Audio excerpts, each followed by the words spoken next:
Incarnation en langage des oiseaux. Comprendre l'intérêt d'avoir 5 sens. Cet article, Incarnation en langage des oiseaux, fait suite à 2 rêves récents très particuliers qui poussent ma réflexion plus avant sur la conscience et, pour commencer par le commencement, j'aime bien les points zéro, sur le fait que nous ne comprenons pas suffisamment, nous les humains, à quoi nous sert d'avoir un corps incarné doué de sens. Lisez cet article jusqu'au bout, même s'il est un peu long, car il s'agit de ressentir vraiment ce petit truc qui est une vraie clé de compréhension de l'existence et à côté duquel nous passons trop souvent sans le percevoir. L'incarnation, un phénomène très personnel. En langage des oiseaux, lorsque nous prononçons le mot incarnation, nous pouvons entendre incarnation ou incarnation. Incarnation nous parle de nous à partir de notre être intérieur inconscient, dedans, et à partir de notre chair, celle qui entoure notre squelette et qui fait de chacun de nous une personne spécifique. Notre carnation, c'est-à-dire la nuance colorée de notre peau, de notre être d'un point de vue métaphorique, fait de chaque humain une personne absolument unique. Nous venons du reste au monde en ayant aussi, en plus de la famille et de nos conditions de vie terrestres, choisi ce corps plus ou moins grand, plus ou moins coloré, plus ou moins épais, solide, fragile, etc. Ce corps dans lequel nous évoluons est notre meilleur outil palpable pour avoir des ressentis et prendre conscience de notre existence. Le mot incarnation peut aussi s'analyser comme suit. Car, qui s'écrit K-A-R, nation. Toujours le préfixe in, notre être intérieur inconscient, cette fois-ci associé à la tonalité de la lettre K, lui-même en lien étroit avec les polarités célestes inconscientes et opposées que nous sommes chacun, A, et leur réalisation dans le monde concret, R.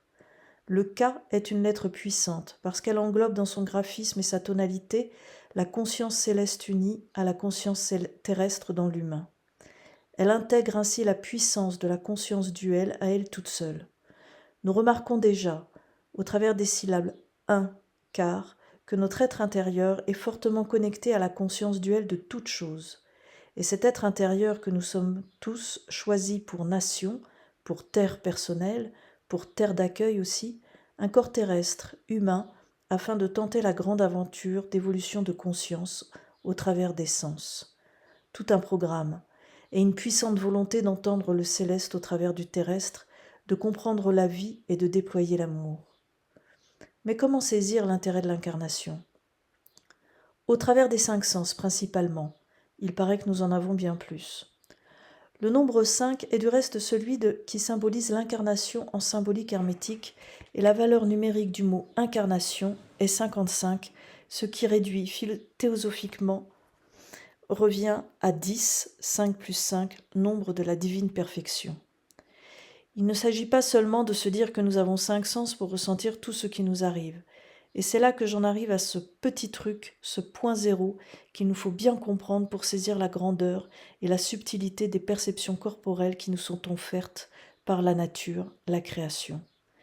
Il ne suffit pas de se dire que nous pouvons ressentir le coup ou la caresse, le chaud ou le froid, le frisson de plaisir ou d'effroi, la douleur éventuelle ou le bien-être. Non, c'est plus fin que cela. Et pour le comprendre, je vous invite à faire une petite expérience qui pourra devenir grandiose. Par exemple, ce soir, glissez-vous dans votre lit avec la volonté de ressentir la douceur des draps sur votre peau nue, et posez-vous la question suivante. Et si je ne ressentais rien, alors comment vivrais-je ce moment ? Autre question, comment est-il possible que je ressente tout ceci, la matière du tissu, sa température et l'enveloppement qu'il me procure ? Cela vient-il de moi, de l'inconscient ? Les sens sont un cadeau de la vie. Là, voyez que vous pouvez commencer à comprendre que les sens sont un cadeau de la vie. Ils ne sont pas seulement naturels, mais un véritable présent, une fantastique opportunité de découvrir, de chercher et de trouver. Cette capacité que le corps a à nous transmettre sans cesse des messages de ressenti est extraordinaire. Tout d'abord parce que nous pouvons appréhender notre monde intérieur et le monde extérieur grâce à nos sens, et ensuite parce que c'est constant, c'est toujours dans notre présent. Les ressentis ne s'arrêtent jamais, ce qui veut dire que l'expérience ne s'arrête jamais, que notre conscience est en perpétuelle évolution, même de façon inconsciente. Il y a quelque chose d'absolument magique au fait de ressentir. En écrivant ceci, je m'amuse à frotter mes doigts les uns contre les autres, à ressentir le contact de mes pieds nus sur le sol frais et à me dire qu'avec tous mes sens ouverts, j'ai l'occasion perpétuelle de m'émerveiller de mes fonctions vitales et de leur interaction avec l'extérieur.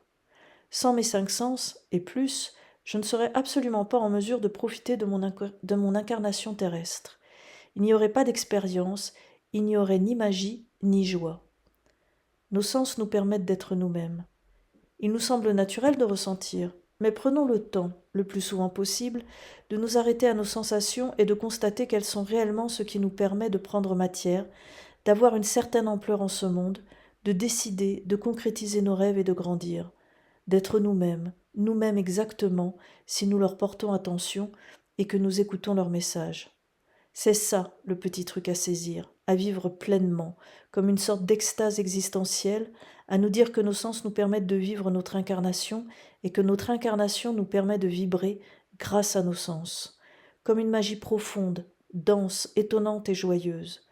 Tout se mêle dans le joli huit de l'analogie, tout est en lien, car ce qui est en haut est comme ce qui est en bas, ce qui est en bas est comme ce qui est en haut. Voir les lois universelles sur mon site, dans le menu Ressources.